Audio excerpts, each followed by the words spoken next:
À une certaine époque, bien avant celle de l'émancipation de la femme, la société patriarcale imposait que chaque membre de la famille prenne son rang et assume son rôle. Le papa jouait son personnage de père. Il travaillait, grognait et mettait son poing sur la table pour un rien. La maman, quant à elle, s'occupait de la marmaille, voire toute la maisonnée. En effet, en ces temps, les passe-temps se faisaient rares. Pas de radio, pas de télévision, pas d'ordinateur, même pas d'électricité. Les corvées se succédaient tout au long de la journée et on les exécutait sans même se poser de questions. La femme s'occupait de la maisonnée, c'est-à-dire du lavage, du repassage, du nettoyage, de la préparation des repas, des animaux, puis elle attendait que le bonhomme revienne à la maison pour assumer son autorité. Une fois toutes ces tâches terminées, elle pouvait profiter du peu de temps libre qui lui restait pour tuer ce temps, mais parfois avec beaucoup d'imagination. En effet, rien de mieux pour passer le temps que de trouver un prétexte pour déclencher une bonne chicane avec sa voisine. Dans le comté de Bellechasse, les disputes faisaient part au bon voisinage. Deux femmes de la région rivalisaient plus que tous les autres pour la polémique. Madame Terrien et Madame Bouchard. Chacune avait une famille nombreuse. La Terrien était plus large que haute et possédait un fort caractère. La Bouchard, quant à elle, était tout aussi bien portante, mais beaucoup plus silencieuse. Sans doute, plus sournoise également. Néanmoins, entre ces deux voisines, les couteaux volaient souvent très bas. Elles s'épiaient constamment pour tenter de trouver un prétexte pour déclencher une chicane. À chaque année, au mois d'août, on s'affairait à la cueillette des bleuets. Bien juteux et bien sucrés, ils faisaient la joie de la marmaille. Mais pour une raison encore inexpliquée, cette année-là, les bleuets étaient rouges. Qu'à cela ne tienne, ils goûtaient bon. Un beau matin, Madame Bouchard, le bébé sur le dos, se dirigeait allègrement vers le champ de fruits. Sa voisine, qui la surveillait, l'intercepta. « Où vas-tu comme ça, ma bougresse? » cria Madame Terrien. « Mais fais donc tes affaires, vieille folle! » répliqua la Bouchard.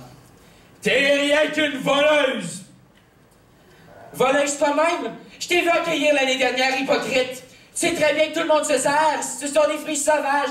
C'est Dieu qui les a mis là! » ajouta la Bouchard. « Va donc chez le diable! » l'insulta la Terrien.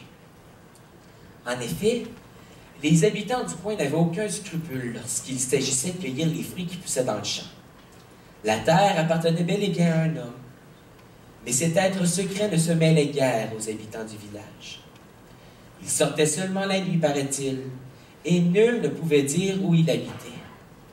Du reste, il possédait cette terre depuis quelques années. Un lopin qui appartenait à un dénommé Maltais.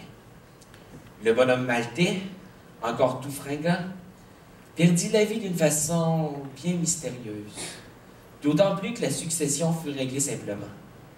Que notre mystérieux étranger vint réclamer la terre à la famille endeuillée sous prétexte qu'il l'avait louée à Maltais.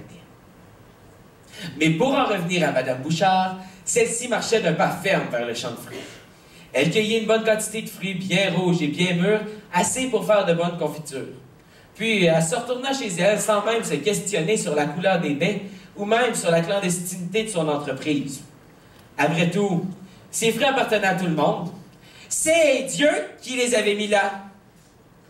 La Terrien, quant à elle, vertement jalouse, décida d'y aller à son tour le lendemain. Elle voulut y aller à l'insu de tous, surtout sans que la Bouchard ne s'en aperçoive.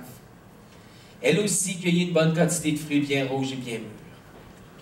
Vers la fin de l'avant-midi, lorsqu'elle se pencha pour ramasser ses dernières baies, un homme s'approcha d'elle et l'interpella d'une voix grave et caverneuse. « Ce sont mes fruits que vous cueillez là! » La Terrien se retourna doucement et aperçut le mystérieux propriétaire de la terre.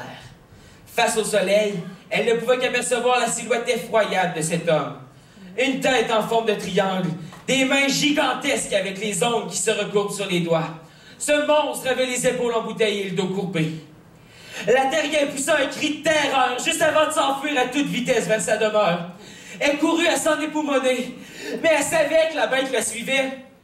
Oui, elle l'avait bien reconnu. C'était le diable en personne. Sans même y penser, elle est allée se réfugier chez sa voisine qui étendait son neige dehors.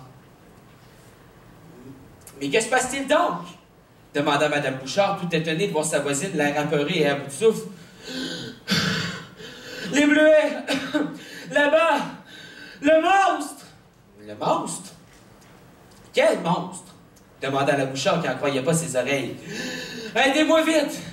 Le diable me pourchasse! Le diable! » La bête était juchée sur un rocher devant la maison des Bouchards. Les deux femmes se tenaient par la main. La peur leur nouait la gorge. Elles entrèrent dans la maison pour se réfugier quand Madame Bouchard eut l'idée de prendre le bébé.